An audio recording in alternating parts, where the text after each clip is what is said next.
Cabinet મંત્રી આવ્યા હતા ને? અમે કેમ કવાંટમાં આવીએ છીએ? અમે કવાંટમાં એટલા માટે આવીએ છીએ, અમારે તુરખેડામાં અમે તે વખતે ગયા, અમારી જ્યારે યુવાન દીકરી, અમારી બેન રસ્તો ન હોવાથી એને એમ્બ્યુલન્સ ન પહોંચી, ડિલિવરીની પીડાથી એની પીડા ઉપડી અને ગામના યુવાનો ઝોલીમાં લઈને જતા હતા. એ બેન રસ્તામાં મરી ગયા. એ બેનના ઘરે હું ગયો અને દીકરો નાનો હતો, એ દીકરો રડે, એનો પરિવાર રડે, ત્યારે અમે બેનનું દુઃખ અમે મહેસૂસ કરીએ છીએ. જે બેન સાથે આ થયું એ આ ભાજપના નેતાઓને ખબર નથી પડતી.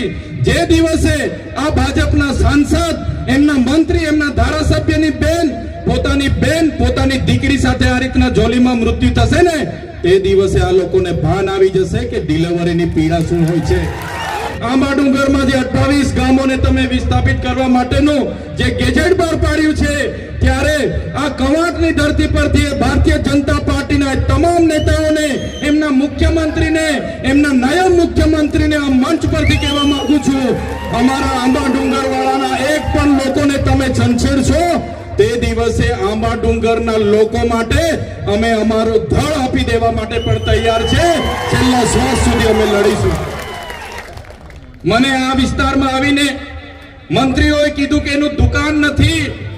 મંત્રીને ખબર હોવી જોઈએ, તમારા પ્રદેશના નેતાઓ, તમારા દિલ્હીના નેતાઓ મારા માટે મંત્રી પદ માટે લાલ બિછામ બચાવીને ઉભા હતા, લાલ જાજમ પાથરીને ઉભા હતા.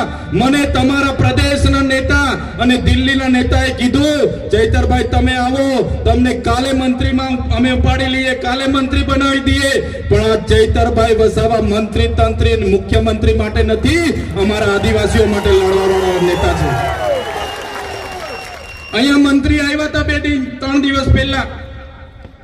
એમણે કીધું એવો તો કોઈ પ્રોજેક્ટ આંબા ડુંગરનો નથી, એવો તો કોઈ પ્રોજેક્ટ હાઇડ્રો પાવરનો નથી. ત્યારે સાથીઓ, એ મંત્રીની જેમ હું હવામાં વાત કરવા નથી આવ્યો, એ મંત્રીને હું કહેવા માટે આવ્યો છું. આ એ જ કાગળ છે, એમની ભારતીય જનતા પાર્ટીનો ગેજેટ છે, જેમણે નોટિફિકેશનની તારીખ 25 સપ્ટેમ્બર 2020 ના રોજ આંબા ડુંગરની આજુબાજુના 28 ગામોને સંપાદિત કરવા માટેનું ગેજેટ બહાર પાડ્યો છે. મેં મંત્રીની જેમ હવામાં વાત નથી કરતો. અને સાથે જ મંત્રીને કહેવા માંગુ છું, તમારા જેવા અમે પાર્ટીના ગુલામ નથી. અમે આ સમાજ છે તો અમે ચૂંટાયેલા જે ધારાસભ્ય બન્યા છે, અને જે દિવસે અમારા સમાજને અમારી જરૂરત પડશે ને, તો આ મંચ પર બેઠેલા લોકો પેલી લાઠી ખાશે, મંચ પર બેઠેલા લોકો પેલી ગોળી ખાશે, પણ અમારા સમાજને અમે ન્યાય અપાવીને રહીશું, ન્યાય અપાવીને રહીશું. જે પ્રકારે પાડળિયામાં આદિવાસી સમાજના 12 ગામ ઉઠાડવા માટે પોલીસ અને જંગલ ખાતું ગયું, અને ત્યાંના અમારા આગેવાનો એક થયા અને પાડળિયાના લોકોએ આદિવાસીનો પરચો બતાવ્યો. એ જ પ્રમાણે આવનારા દિવસોમાં જો અમારા આંબા ડુંગર અને આજુબાજુના 28 ગામ અને અમારા હાઇડ્રો પ્રોજેક્ટના નસવાડીના ગામના લોકોને જો પ્રશાસન હેરાન પરેશાન કરવા આવશે, તો સમજી લો પાડલિયાવાડી અમે કવાંટમાં પણ કરીશું. પાડલિયાવાડી કવાંટમાં પણ થશે. જે જંગલ ખાતાને પોલીસના માથા તૂટ્યા હતા, એ જ પ્રકારે આવનારા દિવસોમાં અમારા એક પણ આદિવાસી ખેડૂતને અહીંયા ખોટી રીતે હેરાન કર્યો છે, તો તમારા પણ અમે અહીંયા ભૂક્કા બોલાવી દઈશું. આપણા સંવિધાનમાં આપણા વ્યક્તિગત લો છે, વ્યક્તિગત કાયદા છે, અને એમાં આપણા ઓજારો, જે પ્રકારે સરદારજી અહીંયા એમના જે ઓજાર રાખે, કટાર રાખે, નેપાળી જે લોકો હોય, બાંગ્લાદેશી હોય, એ લોકો પોતાનો ઓજાર રાખે, એ જ પ્રકારે આપણને પણ પોતાના ઘરમાં પાલિયા, ધારિયા, તીરકામઠા, ભાલા રાખવાનો આપણને પ્રાવધાન છે.